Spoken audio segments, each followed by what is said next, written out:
Hi tears, welcome back. எல்லாரும் எப்படி இருக்கீங்க? நல்லா இருக்கீங்களா?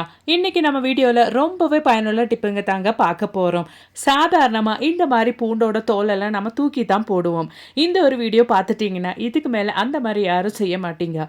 அப்போ நமக்கு டைம் வேஸ்ட் பண்ணாமல் நேராக வீடியோக்குள்ளே போயிடலாம். அதுக்கு முன்னாடி இந்த ஒரு வீடியோ உங்களுக்கு பயனுள்ளதாக இருந்துச்சுன்னு தோணுச்சுன்னா மறக்காம ஒன்று லைக் பண்ணுங்கள் ஃப்ரெண்ட்ஸ். அப்போ நமக்கு நம்மளோடது முதல் டிப் ஒன்று பார்த்துடலாம். அதுக்காக வேண்டிட்டு ஒரு கைப்பிடி அளவுக்கு பூண்டோட தோல் நான் இந்த மாதிரி ஒரு அயன் கடாயில் தாங்க போட்டிருக்கேன். அது நல்லா நம்ம ஒன்று கலர் சேஞ்ச் ஆக்கி நல்லா கருப்பாக ஆக்கிடணும். அதுக்காக வேண்டிட்டு நீங்கள் சடனாக ஃபுல் ஃப்ளேம் வச்சு கொடுத்துட்டிங்கன்னா வேஸ்ட்டாக போயிடும். லோ ஃப்ளேமில் போட்டு நீங்கள் அது கரெக்டாக கலர் சேஞ்ச் பண்ணி எடுத்துடணும். இந்த ஒரு பூண்டோட தோல் நம்ம நிறைய விஷயத்துக்காக பயன்படுத்திட்டு வரோங்க. மெயினாக சரும பிரச்சனைகளை தீர்ப்பதற்கும் சருமத்தை பராமரிப்பதற்கும் போன்ற பல விஷயத்துக்காக இந்த ஒரு பூண்டோட தோலை நம்ம பயன்படுத்திட்டு வரோம்.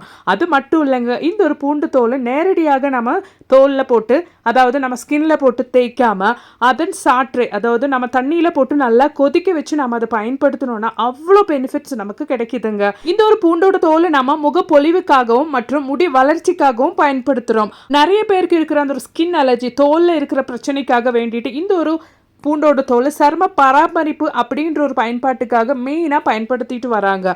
அது மட்டும் இல்லைங்க, சத்துக்களை பாதுகாக்கிறதுக்காக வேண்டிட்டும் இந்த ஒரு பூண்டோட தோல் பயன்படுத்திட்டு வராங்க. அப்போ தான் நல்லா இந்த ஒரு பூண்டோட தோல் கலர் சேஞ்ச் பண்ணி எடுத்தாச்சு. இதுக்கப்புறமேட்டு நாம் இது எப்படி பயன்படுத்த போகிறோன்றது பார்த்துடலாம். அதுக்காக வேண்டிட்டு கொஞ்சம் கிராம்பு மிக்சி ஜாரில் போட்டேன். அது மாதிரியே நம்ம பட்டை தாங்க 2 ஸ்டிக்கு நான் எடுத்து போட்டிருக்கேன். இது நல்லா நம்ம சேர்த்துட்டு தான் இந்த பூண்டோட தோலை நம்ம ஆல்ரெடி கலர் சேஞ்ச் பண்ணி வச்சா அந்த ஒரு பூண்டோட தோல் நல்லா கொஞ்சம் சூடு ஆறுனதுக்கு அப்புறமேட்டு அந்த ஒரு சின்ன சூடோடவே நம்ம மிக்சி ஜாரில் போட்டு பூண்டோட தோல் கிரைண்ட் பண்ணிட்டோம்னா நல்லாவே நமக்கு அது பொடியாக கிடைச்சிடும். இப்போ நாம பூண்டோட தோல் மிக்சி ஜாரில் போட்டு நல்லா ஒன்று கிரைண்ட் பண்ணி எடுத்துடலாங்க. அதாவது அந்த கீழே நாம போட்ட கிராம்பு பட்டை அது மாதிரி நம்மளோட பூண்டோட தோல் எல்லாம் நல்லா கிரைண்ட் ஆகி கிடச்சிருச்சு. இதுக்கு மேலே நாம் இது எப்படி பயன்படுத்த போகிறோம் அப்படின்றது கூட பார்த்துடலாங்க. இப்போ நாம் பொடிச்சு எடுத்த பூண்டு தோல் இந்த மாதிரி ஒரு பாத்திரத்துக்கு மாற்றிடலாங்க. அதுக்கப்புறமேட்டு நமக்கு தேவையானது ஒரு கற்பூரம் தான். கற்பூரம் நாம் இந்த மாதிரி நான் கொஞ்சம் பெரிய கற்பூரம் தான் எடுத்திருக்கேன். அது ஒன்று நல்லா ஒன்று பொடிச்சு அந்த பூண்டு தோலோடு சேர்த்து விட்டுக்கலாம். நான் இங்கே பொடிச்ச கொஞ்சம் பூண்டு தான் பயன்படுத்திட்டு இருக்கிறேன். அதுக்கப்புறமேட்டு நான் அதை எடுத்து வச்சு பயன்படுத்துவேன். நல்லா அந்த ஒரு கற்பூரம் அந்த பூண்டு தோலோட நல்லா மிக்ஸ் பண்ணி விட்டுக்கோங்க.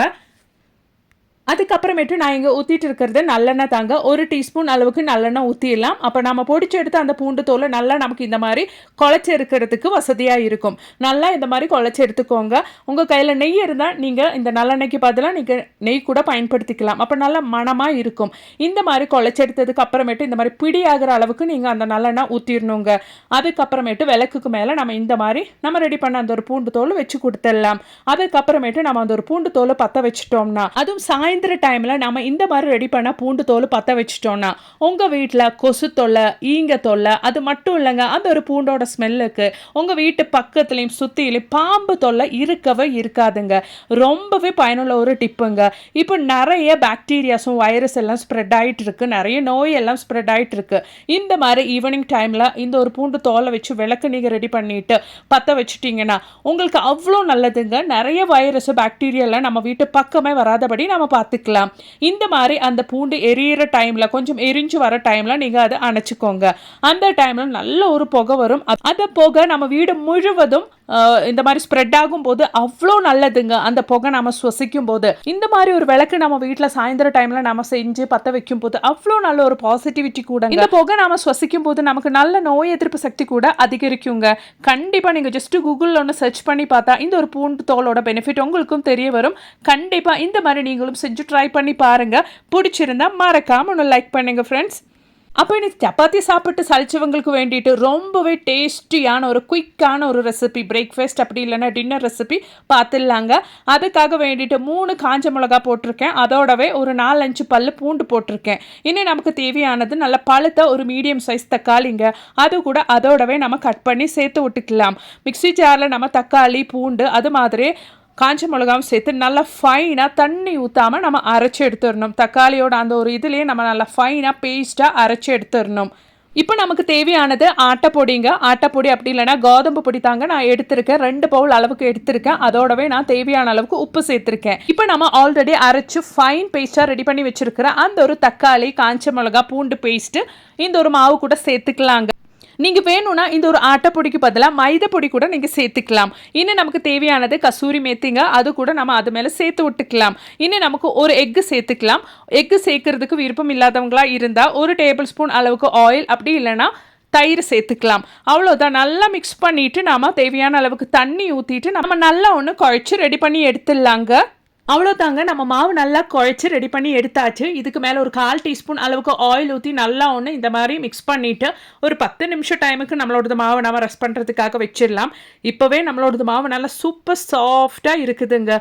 இனி நம்ம இந்த ஒரு மாவு வச்சு என்ன ரெடி பண்ண போகிறோம் அப்படின்றது கூட பார்த்துடலாம். அப்போ நாம் குழச்சி ரெடி பண்ண மாவை இந்த மாதிரி நம்ம நெகத்தி எடுத்துடலாங்க. நெகத்தி எடுத்த மாவில் நாம் அதுக்கு மேலே கொஞ்சம் ஆயில் ஸ்ப்ரெட் பண்ணிக்கலாம். அதுக்கப்புறமேட்டு கொஞ்சம் மைதா பொடி, அப்படி இல்லைன்னா கோதுமை பொடியை அதுக்கு மேலே நீங்கள் இந்த மாதிரி கொஞ்சம் தூவி விட்டுட்டு இது மாதிரி 2 சைடும் ஃபோல்ட் பண்ணி நம்ம ரெடி பண்ணி எடுத்துக்கலாம். நல்ல டேஸ்டியான கர்நாடகா பராத்தா தாங்க நம்ம இங்கே ரெடி பண்ணிட்டு இருக்கிறோம். இது சாப்பிட்றதுக்காக எந்த குழம்போட தேவையும் இல்லை. அவ்வளோதான். அதுவும் நம்ம இந்த மாதிரி நெகத்தி எடுத்துக்கலாம். இதுக்கப்புறமேட்டு பேன் வச்சுட்டு அந்த பேன் மேலே கொஞ்சம் ஆயில் நம்ம இந்த மாதிரி சூடானதுக்கு அப்புறமேட்டு ஸ்ப்ரெட் பண்ணிட்டு இந்த மாதிரி நம்ம சுட்டு எடுத்துக்கலாம். தேவையான அளவுக்கு ஆயிலும் நம்ம அந்த டைமுக்கு இந்த மாதிரி ஸ்ப்ரெட் பண்ணி எடுத்துட்டோம்னா நல்லா சாஃப்டாக நம்மளோடது பராத்தா. இது சாப்பிட்றதுக்கு எந்த குழம்போட அவசியம் இல்லைங்க. குழந்தைங்களுக்கு இந்த மாதிரி காலையில் நைட்டெல்லாம் செஞ்சு கொடுத்துட்டிங்கன்னா அவங்களும் ஹெல்த்தியாக நல்லா டேஸ்டியாக சாப்பிட்ருவாங்க. நீங்களும் கண்டிப்பாக வீட்டில் ட்ரை பண்ணி பாருங்கள் ஃப்ரெண்ட்ஸ். பிடிச்சிருந்தா மறக்காமல் ஒன்று லைக் பண்ணுங்கள். நீங்கள் லைக் பண்ணுற டைமில் ஹைப் அப்படின்ற பட்டன் கூட எனேபிள் ஆகும். அதுவும் நீங்கள் கொஞ்சம் கிளிக் பண்ணிட்டீங்கன்னா நிறைய பேருக்கு இந்த ஒரு வீடியோ ரீச் ஆயிரும். அவ்வளோதாங்க. நல்ல டேஸ்டியான குயிக்காக செய்யக்கூடிய ஒரு கர்நாடகா ஸ்டைல் பராத்தா நம்ம இங்கே ரெடி பண்ணிட்டோம். இது சாப்பிட்றதுக்கு குழம்பு ஒன்றும் வேணும்னு அவசியம் இல்லைங்க. இதுவே போதும். கண்டிப்பாக ட்ரை பண்ணுங்க. ரொம்ப டேஸ்டியாக இருக்கும். அப்போ இனி நமக்கு நம்மளோடது அடுத்த டிப்பு பார்த்துடலாங்க. அதுக்காக வேண்டிட்டு கொஞ்சம் பூண்டு தோல் நல்லா கழுவி நான் இந்த மாதிரி ட்ரை பண்ணி அந்த கழுவி நல்லா காய வச்சு எடுத்துருக்கேங்க. அது நம்ம அப்படியே மிக்ஸி ஜாரில் போட்டு நல்லா ஒன்று கிரைண்ட் பண்ணி எடுத்துடலாம். ரொம்ப ஃபைனாக ஒன்றும் நீங்கள் கிரைண்ட் பண்ண வேண்டாம். கொஞ்சம் மீடியமாக கிரைண்ட் பண்ணி எடுத்துக்கோங்க.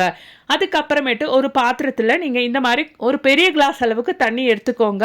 அதுக்கப்புறமேட்டு நம்ம பொடிச்சு எடுத்த அந்த பூண்டு தோல் அந்த தண்ணியில் நீங்கள் போட்டுக்கோங்க. பூண்டு தோல் தண்ணியில் போட்டதுக்கு அப்புறமேட்டு நல்லா இந்த மாதிரி நீங்கள் மிக்ஸ் பண்ணி விட்டுட்டு நல்லா ஒன்று கொதிக்க வச்சு எடுத்துக்கோங்க. நம்ம ரெடி பண்ணுற இந்த ஒரு பூண்டு தண்ணி நம்ம 2 விதமாக பயன்படுத்தலாங்க. அது என்னன்னு நம்ம பார்த்துடலாம். நல்லா நீங்கள் இந்த மாதிரி ஒன்று மிக்ஸ் பண்ணி விட்டுக்கோங்க. அந்த பூண்டு தோல் நல்லா கொதிச்சிடணும். நல்லா ஒரு கொதி வர டைமில் நீங்கள் மினிமம் ஒரு 5 நிமிஷம் டைமுக்கு அதை அப்படியே நல்லா குக் பண்ணுறதுக்காக லோ ஃப்ளேமில் வச்சுக்கோங்க.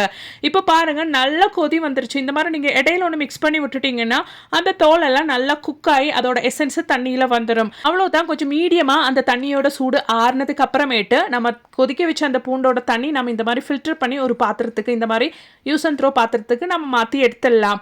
அதுக்கப்புறமேட்டு நம்ம இதை எப்படி பயன்படுத்துகிறோம் அப்படின்றது கொதிக்க வச்சு இந்த ஒரு பூண்டு தண்ணி நாம வாரத்தில் 2 முறை குடிச்சு வந்துட்டோம்னா நம்ம உடம்புல அவ்வளோ நல்லதுங்க. உடம்புக்கு நல்ல ஒரு நோய் எதிர்ப்பு சக்தியை கொடுக்கும். அது மட்டும் இல்லைங்க, இந்த மாதிரி நம்ம ஒரு பாட்டிலில் ட்ரான்ஸ்ஃபர் பண்ணிட்டு நம்ம ரெடி பண்ண இந்த ஒரு பூண்டு தோலோட தண்ணி நம்ம டெய்லி அப்படி இல்லைன்னா வாரத்தில் ஒரு 4 டைம் ஆகுது நம்மளோட ஹேரில் ஸ்கேல்பில் எல்லாம் படுற மாதிரி நம்ம முடியல நம்ம அப்ளை பண்ணிட்டு வந்துட்டோம்னா முடி நல்லா திக்காக லாங்காக அடர்த்தியாக வளர்கிறதுக்கு உங்களுக்கு ஹெல்ப் பண்ணும். பெயின் தொல்லை அது மட்டும் இல்லைங்க, டேண்ட்ரஃப் தொல்லை எல்லாம் அடியோடு இல்லாமல் பண்ணுறதுக்கு இந்த ஒரு பூண்டோட தோல் தண்ணி ரொம்பவே ஹெல்ப்ஃபுல்லாக இருக்குதுங்க.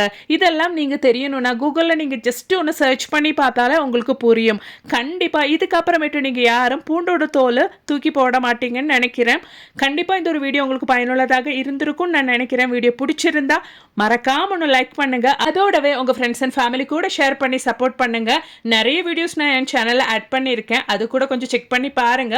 தேங்க்ஸ் ஃபார் வாட்சிங்.